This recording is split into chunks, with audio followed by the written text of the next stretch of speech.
Myanmar देश, जिसे Burma के नाम से भी जाना जाता है, बहुत ही कम लोग जानते हैं कि ये देश 1836 से लेकर 1937 तक हमारे देश भारत का ही हिस्सा था। इस देश की महिलाएं अपनी सुंदरता को बढ़ाने के लिए अपने चेहरे पर एक लेप लगाए रखती हैं, जिसे तनाका कहा जाता है। ये लेप एक खास पेड़ की छाल को पीसकर बनाया जाता है।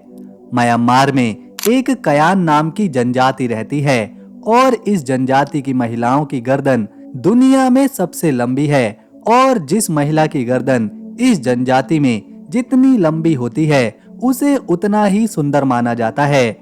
और ये महिलाएं अपनी गर्दन को बढ़ाने के लिए अपनी गर्दन में धातु की रिंग पहनती हैं। इस देश की राजधानी जंगलों के बीच बनी है और जो यहाँ की सड़कें हैं वो इतनी ज्यादा चौड़ी हैं कि उन पर आराम से फाइटर जेट भी उतर सकते हैं। म्यांमार का श्वेडागोन पैगोडा बहुत धार्मिक और कीमती जगह है क्योंकि इसमें 60 टन सोना लगा हुआ है और सैकड़ों हीरे मोती, नीलम, रूबी जैसे कीमती पत्थर जड़े हुए हैं। इसकी कीमत इतनी है कि कई देशों के पास जो खजाना है वो भी कम पड़ जाता है। आप जानकर चौंकने वाले हैं कि हमारे देश भारत के सिर्फ और सिर्फ 20 रुपए यहाँ के 45,800 रुपए के बराबर हैं। इस देश में पैसे के लिए कयात नाम का इस्तेमाल किया जाता है जो काफी सस्ता है। म्यांमार में राजनीति हलचल हमेशा बनी रहती है। इसके बावजूद हर साल इसकी अनोखी संस्कृति, कमाल की प्राकृतिक सुंदरता, लोगों का जीवन और इसके बड़े बड़े धार्मिक स्थलों को देखने यहाँ लाखों लोग पहुँचते हैं। और आपको जानकर हैरानी होगी कि जितने टूरिस्ट यहाँ पर घूमने आते हैं उसका 5% भारतीय होते हैं। आगे वीडियो में म्यांमार का इतिहास, यहाँ के लोगों का जीवन, खूबसूरत जगह, राजनीति, भूगोल और कुछ हैरान करने वाली बातें हम जानेंगे। लेकिन उससे पहले अगर आप इस वीडियो को एक लाइक कर देंगे और चैनल को सब्सक्राइब कर देंगे तो आपका ये काम हमारी मेहनत को सफल बना देगा। ये है म्यांमार।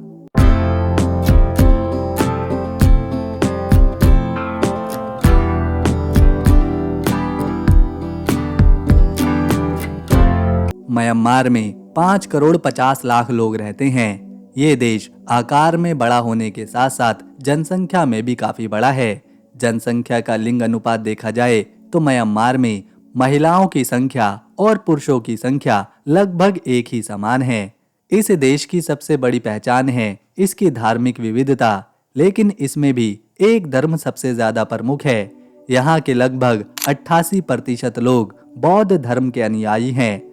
म्यांमार में बौद्ध धर्म केवल एक धर्म नहीं बल्कि लोगों की रोजमर्रा की जिंदगी, संस्कृति और सोच का हिस्सा है। मंदिर, पूजा, धार्मिक त्योहार और भक्ति की भावना हर जगह दिखाई देती है। बौद्ध धर्म के बाद म्यांमार में ईसाई धर्म का एक बड़ा समुदाय है जो कुल आबादी का लगभग 6% है। ईसाई समुदाय खासकर कुछ खास क्षेत्रों में ज्यादा मिलते हैं, जैसे कि पहाड़ी इलाकों में रहने वाले जनजातीय समुदाय। तीसरे नंबर पर यहाँ इस्लाम धर्म है जिसका हिस्सा लगभग यहाँ 4% है। म्यांमार में मुस्लिम समुदाय कई जगहों पर रहते हैं और कुछ हिस्सों में उनकी संख्या ज्यादा भी है। इसके अलावा देश में हिंदू धर्म और दूसरे धर्मों के लोग भी यहाँ रहते हैं, लेकिन उनका हिस्सा काफी छोटा है। हिंदू समुदाय कुल आबादी का लगभग 0.5% है, जबकि बाकी के धर्म 1 से 2% के आसपास हैं। इस तरह म्यांमार में धार्मिक रूप से बौद्ध धर्म का प्रभाव काफी बड़ा है। म्यांमार दुनिया के बड़े देशों में गिना जाता है और ये दुनिया का 26वां बड़ा देश है क्योंकि इसका एरिया 6,76,578 स्क्वायर किलोमीटर के एरिया में फैला हुआ है। म्यांमार एशिया के उस हिस्से में बसा है जहां पर कई बड़े और अहम देश इसके आसपास हैं। इसके एक तरफ भारत और बांग्लादेश है, दूसरी तरफ चीन और आगे की ओर थाईलैंड और लाओस जैसे देश हैं। इसी वजह से म्यांमार का स्थान बहुत ही खास माना जाता है क्योंकि ये कई देशों को आपस में जोड़ने वाला एक खास देश बन जाता है। म्यांमार को अक्सर युवा देश भी कहते हैं। इसकी सबसे बड़ी वजह है यहाँ के लोगों की उम्र। म्यांमार में रहने वाले लोगों की औसतन उम्र सिर्फ 29 साल के आसपास है, इसका मतलब ये है कि यहाँ की सड़कों, बाजारों और दफ्तरों में आपको ज्यादातर युवा लोग ही दिखाई देंगे। साल 1989 में इस देश का नाम बर्मा से बदलकर म्यांमार रखा गया था। उस समय देश में नई सरकार आई थी जो पुराने अंग्रेजी दौर से जुड़ी पहचान को हटाना चाहती थी। इसीलिए देश, शहरों और जगहों के कई नाम बदले गए ताकि म्यांमार अपनी अलग पहचान बना सके। इस देश में रहन सहन की शैली भारत से थोड़ी अलग है और लोग काफी दिलचस्प हैं। यहाँ के पुरुष और महिलाएं अक्सर पैंट, जीन्स या साड़ी की जगह लुंगी पहनते हैं। म्यांमार में इसे लौंगी कहा जाता है। ये कपड़ा इतना आम है कि सरकारी दफ्तरों में काम करने वाले लोग भी लौंगी पहनकर काम करते हैं। वहाँ इसे बिल्कुल सामान्य और इज्जत वाला पहनावा माना जाता है। म्यांमार के लोगों का मानना है कि लौंगी सबसे आराम देने वाला कपड़ा है। इसमें ना तो टाई लगाने की जरूरत होती है, ना बेल्ट की, और गर्म मौसम में ये शरीर को ठंडा भी रखता है। यही वजह है कि बच्चे, बुजुर्ग और जवान सब इसे खुशी से पहनते हैं। इस देश में आज भी कई जगहों पर लोग नंगे पांव मंदिरों में जाते हैं। यहाँ जूते चप्पल पहनकर धार्मिक जगहों में जाना बहुत ही गलत माना जाता है, फिर चाहे जमीन कितनी भी गर्म क्यों ना हो। म्यांमार, जिसे पहले बर्मा कहा जाता था, अपनी रंगीन संस्कृति, प्राचीन मंदिरों और युवा आबादी के लिए जाना जाता है। लेकिन जब बात इसकी राजधानी की होती है तो एक सवाल हर किसी के दिमाग में आता है, ये राजधानी अचानक कहाँ से आई? क्योंकि यांगून जैसे पुराने और बड़े शहर के बीच में से अचानक एक नया शहर उभर आया जिसका नाम है नेपिडो। नेपिडो का निर्माण म्यांमार की नई सेना सरकार ने साल 2005 में शुरू किया था। उस समय देश पर सेना का कंट्रोल था और सरकार ने अचानक फैसला किया कि यांगून को राजधानी के रूप में रखना ठीक नहीं होगा। उन्होंने एक नया, बड़ा और अलग शहर बनाना शुरू किया, एक ऐसी जगह जो सरकार के लिए सुरक्षित और कंट्रोल में हो।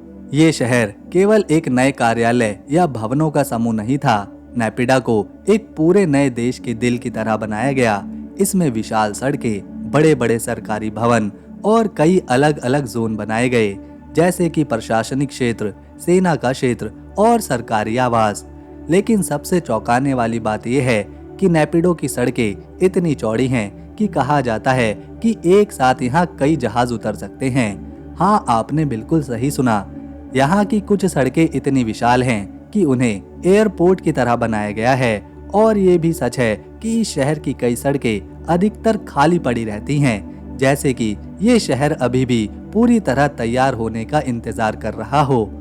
नेपिडो के बारे में एक और बड़ी बात यह है कि ये शहर पूरे जंगल के बीच बनाया गया।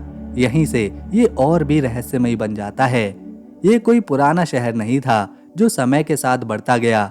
नेपिडो को अच्छी तरह प्लानिंग करके बनाया गया और ये प्लानिंग इस बात पर आधारित थी कि ये शहर सरकार और सेना के लिए पूरी तरह से सुरक्षित हो। कई लोग मानते हैं कि ये फैसला राजनीतिक कारणों से लिया गया।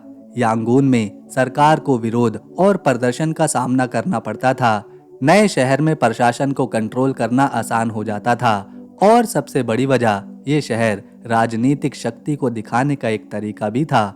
एक नया, बड़ा और आधुनिक शहर बनाकर सरकार ये संदेश देना चाहती थी कि हम मजबूत हैं, हम आगे बढ़ रहे हैं। नेपिडो की सड़कों पर ट्रैफिक बहुत ही कम होता है। कई लोग बताते हैं कि यहाँ लोग अक्सर खाली सड़कें देखते हैं, जैसे कि शहर में लोगों की कमी हो। ये बात सुनने में अजीब लगती है क्योंकि राजधानी होने के बावजूद यहाँ भीड़ भाड़ कम है। इस शहर का नाम नेपिडो का मतलब है राजधानी, यानी ये नाम खुद में ये बताता है कि ये शहर केवल एक राजधानी बनाकर ही बनाया गया था, जैसे कोई नाम पहले से तय था और शहर उसी के अनुसार बना। नेपिडो शहर हमें बताता है कि कभी कभी शहर केवल घर और सड़कें नहीं होते, बल्कि राजनीति, ताकत और कंट्रोल का भी हिस्सा होते हैं। ये एक ऐसा शहर है जो प्लानिंग से बना, कई सवालों के साथ और अक्सर सुनसान दिखाई देता है। ये है शर्डागोन पैगोडा। ये म्यांमार के यांगून शहर में मौजूद है और इसे देश का सबसे पवित्र धार्मिक स्थल माना जाता है।